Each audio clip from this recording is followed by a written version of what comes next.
take me through some of those, through maybe something that stands out, a period that stands out around that time frame where you felt like everything was going to be okay. Well, or maybe you didn't doubt at all. no, I did.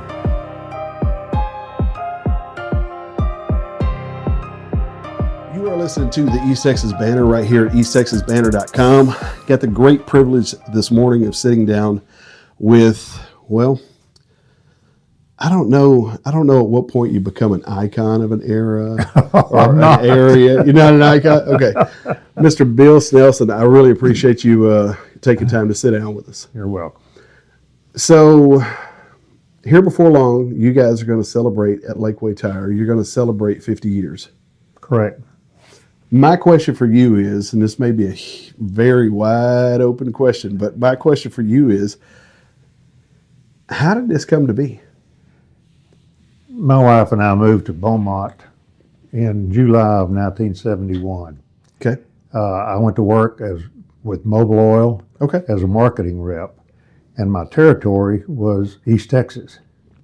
And so I traveled all through Jasper, Liberty, Orange, St. Augustine, and became good friends with the people that owned Jasper Oil, Ed Few and his bunch.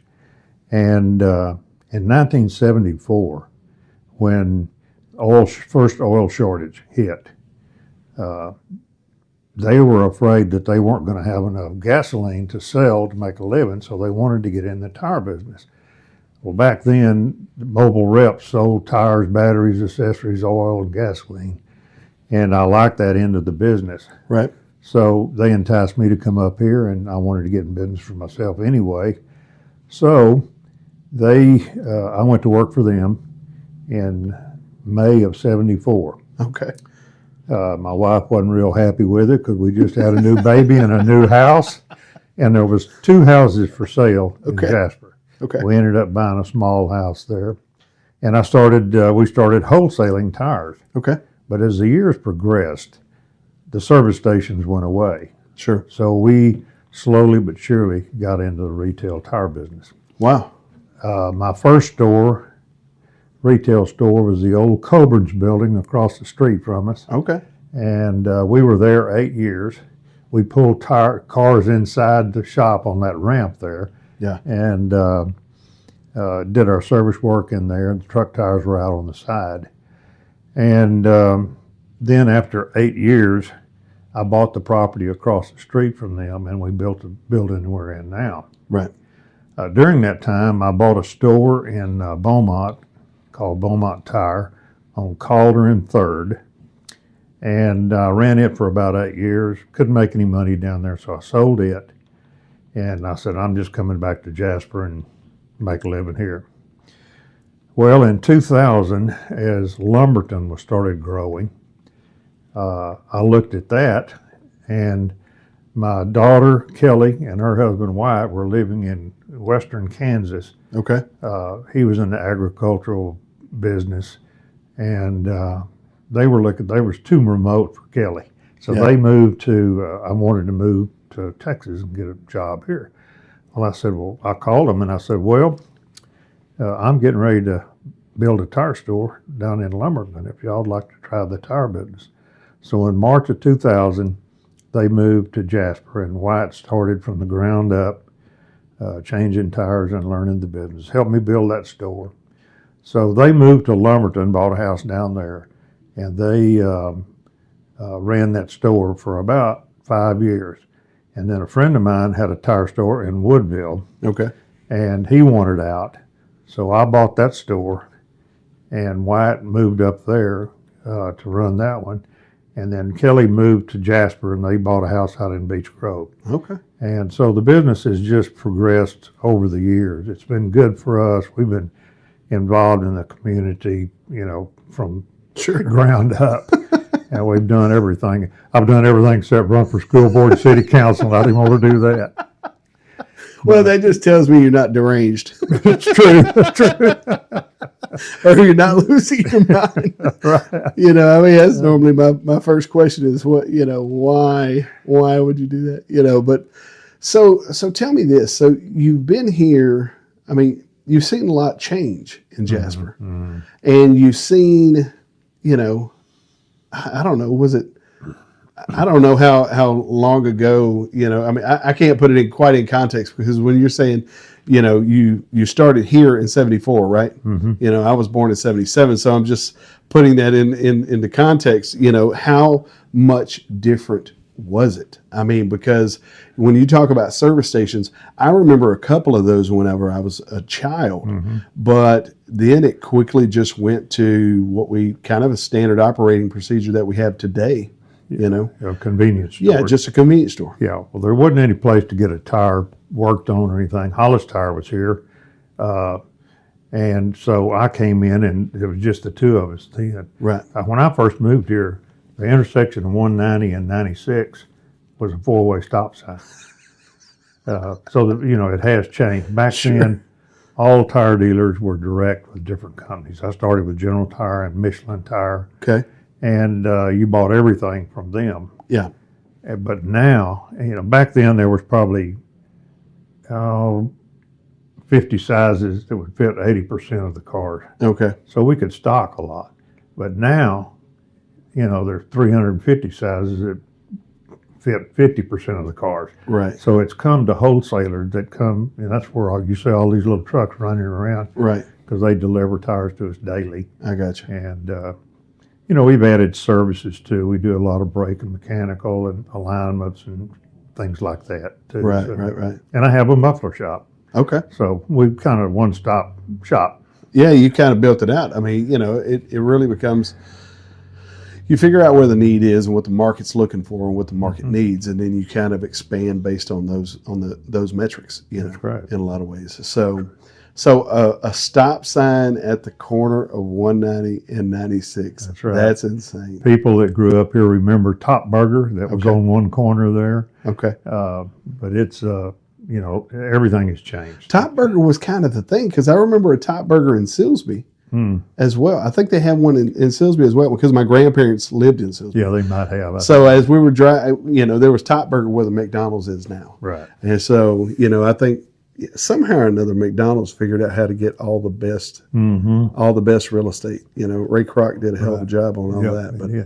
but, None of the hamburger stores were here. It was all Top Burger or sure. Dairy Queen, but all the others came later. Well, and the service stations back in the day, you know, I can imagine there's a complete difference in a service station back in the day versus convenience stores now. Oh, yeah. I mean, everything seems Coke and Dr. Pepper and chips and this type of deal. Right. And gas is an afterthought almost. Mm-hmm. You know, That's it seems right. like. Yeah. Yeah. You know. So, but back in the service station days, I mean, what was kind of what was the thing? When I first started with mobile, the first thing I did in January of 71, went through the training program. I started off in a service station. Okay. And we checked the oil. We filled the car up with gas. We checked the oil. We washed the windshield off. And if they needed their tires checked, we checked them. You know, it was full service. Right. And it's, you know, it's unheard of today. Yeah. You know, to fill up. It really is, because I mean, I'm wondering why that's the case. Is it just because we're that much more busy, or is it just everything's become, just in your opinion, you know, do you think it has more to do with, you know, the busyness of the populace, or just everything is so commoditized? It's really just an exchange. Yeah. Now. Everybody wants something done right now. They want it fast. When Gotcha. they want to get gas, they get it fast. You know, if they want a Coke, they'll go in and get that. But they're on the go all the time. And to stop, you know, when you really need to, you know, that's what we're here for. Yeah. You know, because, you know, we can do maintenance and keep, you know, preventative maintenance, Sure. changing oil and checking things Right. at all times. And we strive to do that. We have customers that have been trading with me since I opened up. Right. And Right. that's the reason I come in mainly now, is to glad hand all my old customers, you know, and keep them happy. Sure. But life has been good in Jasper. The business has been good. The community supported us. As far as the business climate in Jasper, you know, Jasper hadn't grown over the years. Right. Basically the same population, but it trades an area around us. And we've never had a big boom, but we've never had a real bust either. Right. So it's a good trading area for local businesses. Yeah. And, fortunately, we've got a lot of small businesses that do very well. What do you feel like has been your business motto? Because, and maybe there's not a motto, but just here's what we're going to represent. Well, we used to use an ad years ago, says we're more than just a tire store. We do a lot of other things besides tires, but we pride ourselves on having good service and having repeat customers. In a small town, if you don't have that repeat customer, you're dead. Sure. Because, you go in a big city and you treat somebody bad, they can go down the street. Right. Here, you're going to lose them for life. Yeah. So, our motto, I guess, is treat everybody like you don't want to be treated. Sure. And, we buy stuff too in different stores, and we want, the same kind of service. I'll give you an example. I was going to Tyler day before yesterday, and I got in Bullard, which is right outside of Tyler, had a flat. Okay. Ran over something. Pulled in this little nickel-dime tire store, and I was never treated so well. And I emailed the guy back the next day, and I told him how much I appreciated the good service and the friendly service he gave us. Yeah. And I would just hope if someone pulled into one of our stores, they would get the same kind of treatment. And I thanked him. That's high praise. I mean, that's high praise. And he was just dealing with you as a customer. Yeah. Yeah. And I mean, it's not like you were driving in a Lakeway Tire, stickered out, right? Stickered out rig, right? And I mean, so I think I think for as busy as we've gotten, maybe you see this, maybe you don't, but I think for as busy as we've gotten, there's almost like this inner call for some of that, what we can probably look at as like nostalgia era stuff, because I mean, to slow down. I mean, here's what's crazy. For a recent birthday, my daughter bought me a record player. And I mean, so that whole wave has come back around to where now you're going to sit down and you're going to put the record on and you're going to make sure the needle's set and all this stuff. But I think there's almost like a societal longing on some level to really kind of find a more peaceful, the old time, the old days in a way, I mean, granted, we all love the conveniences, but that's a cool story with those guys in Bullard. Do you remember what the name of them was? Extreme Tire, I believe it was. It was right at the corner. It was on Main Street, which is right next to that Brookshire Brothers when you come into Bullard. Gotcha. It's right there on 69.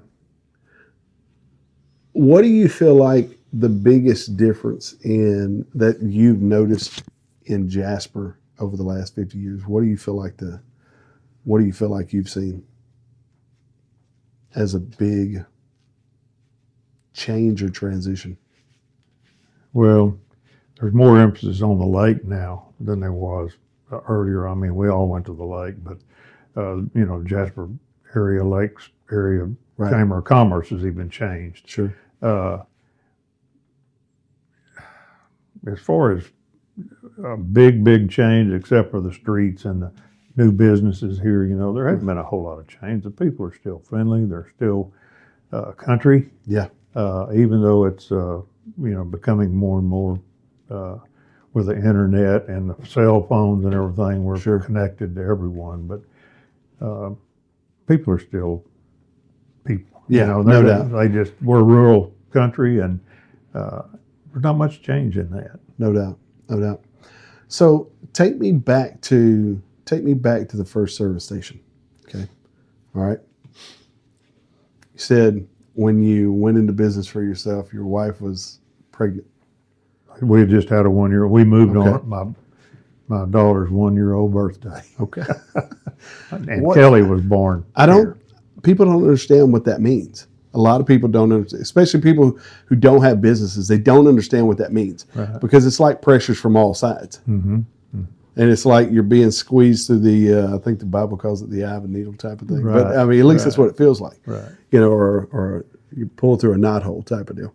But take me through some of those, through maybe something that stands out, or a period that stands out around that time frame where you felt like everything was going to be okay. Well, Or maybe you didn't doubt at all. no, I did. Any business, when you're starting a new business, goes through the valley. And fortunately, my wife was very supportive of me, even though she had a house full of kids after we got started. And, I didn't have any money. I worked for Jasper Oil Company for 2 years, and then in August 76, we made a partnership out of it. I eventually bought them out.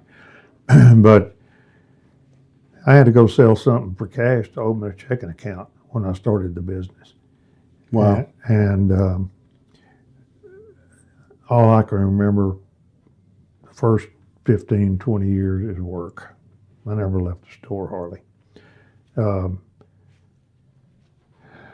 Toughest part was in 1981 when interest rates were sky high. Right. I had $160,000 borrowed, I think, at 21% interest. Wow. It took everything I could do to pay the interest notes. And our business was bad. I had no cash flow, and it was driving me crazy. And finally, my wife said one day, "You're going to have to turn it over to the Lord. You can't handle this." Mm. And I did. And it seemed to work out. Things got better. Reminds me of a few fellas in Scripture, in a way. I mean, I think Scripture says if the Lord don't build the house, unless it's the Lord building the house, they that labor in vain. I think is the J Sharp rendition of that. But I'll be honest with you, man. It's being in small business, people don't get it. I mean, there's this phrase that people use: "It must be nice." Mm-hmm. Always greener. Nice. Always greener. Must be nice. Oh, I think I'm going to go into business for myself. I'm sitting here going, man, you need to go back to your prayer closet and get, find Jesus. You know what I mean? Because there is a squeeze that people don't really understand. Yeah. And, I've been in small business for, a short length of time. And there is really a squeeze, but I really appreciate the fact of what your wife had to say, because I think that's the ongoing motto around our house. I mean, they that labor in vain, unless the Lord builds it, And the fretting and the worrying and the anxiety and all that of starting a new business is definitely a real, you like you say, you run through valleys, but right off the bat, you don't even know if you're in a field. Yeah, true. True. Yeah. You don't know. And so I think that's a good message for small business people. Mm-hmm. Is find your faith. You can't do it alone. You can't live life alone without help. Yeah. And that's where it comes from. No doubt. Anything that you want to say to the people? No, I not really that I hadn't already said. I'm so thankful that I ended up in Jasper. It's been my home for the last 50 years now. My kids were raised here. It's a good community. It's a good place to live. And I'm glad that we're here, and I'm glad half of my kids are here anyway. My other daughter lives in Tyler. She's married to a successful man. So, Jasper has been good to me, and it'll be good to you if you take care of your business. So you have a 50th anniversary coming up. May 1st. May 1st. And I know you guys are going to have some drawings and some things going on. We're going to give away a free set of tires. We're going to have some other drawings for some different prizes. We're having a fish fry. It's from 10 to 2, and everybody's welcome, and we hope you'll come in. Awesome. Celebrate with us. Mr. Bill, I appreciate your time. Thank you very much. Thank you.